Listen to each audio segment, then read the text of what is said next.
දැන් මම මෙතන ඉන්නේ lab USDT coin එකේ. හරිද? lab USDT coin එකේ මේ මෙතන පොඩ්ඩක් ඔයාලා බලන්න මේ මෙතන කතන්දරේ මෙතන නිකන් evening star එකක් වගේ හදන්න ඉන්නේ. හරිද?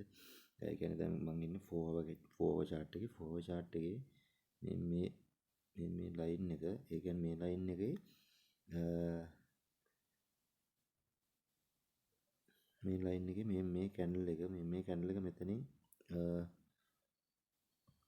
මේ candle එක මෙතනින් මෙහෙම right bearish candle එකක් වගේ හැදුවොත් සාමාන්‍යයෙන් එතකොට evening star කියනවා CR trick කියනවා හරි. එතකොට ඔය වගේ ලාලා මේ lab USDT note කරගෙන සාමාන්‍යයෙන් sell එකක් ගන්න පුළුවන්.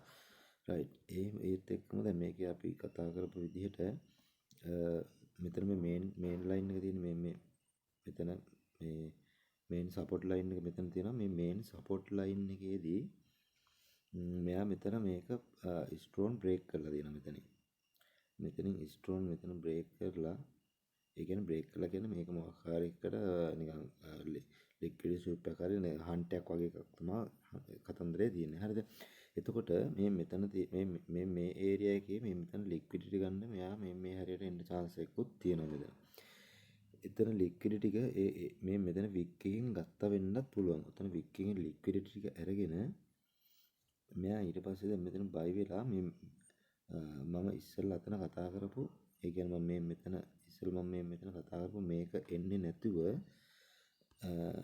ගොඩක් දුරට මේක මෙහෙම buy වෙන්නත් පුළුවන් මෙතනින් මෙහෙම buy වෙන්නත් පුළුවන්. right හරිද? එතන buy වුණොතින් මේ වගේ කතන්දරයක් ඕම උතන හැදෙනවා. මේ මෙතන මතක් කරන් මේ මෙතන බලාගෙන ඉන්න. හරිද?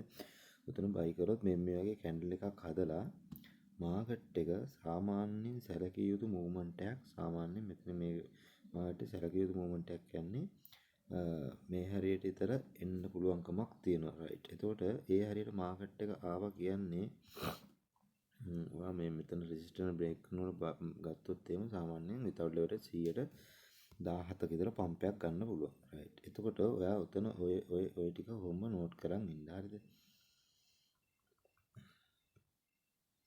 හරි. එතකොට ඕක 1 hour ගිහිල්ලා බලපුවම 1 hour එකේ තියෙන්නේ 1 hour එකේ බලපුවම මෙතන 1 hour එකේ තියෙන්නේ මෙතන දැන් රෙසිස්ටන්ස් එක මෙතන බ්‍රේක් කරගන්න try කරා දැන් මෙතන try කරන ගමන් ඉන්නේ සමහරට මේක මෙහෙම වෙවිලා මෙහෙම රෙසිස්ටන්ස් එක බ්‍රේක් කරලා යන්න පුළුවන් chance එකක් තියෙනවා. ඒතර ඔයාලා මේ මෙතන තමයි මේකේ නෝට් කරන් ඉන්න ඕනේ. හරිද? හරි. එහෙනම් ආයෙ මම අප්ඩේට් එකක් සෙට් වුණොත් අප්ඩේට් එකක් දෙන්න.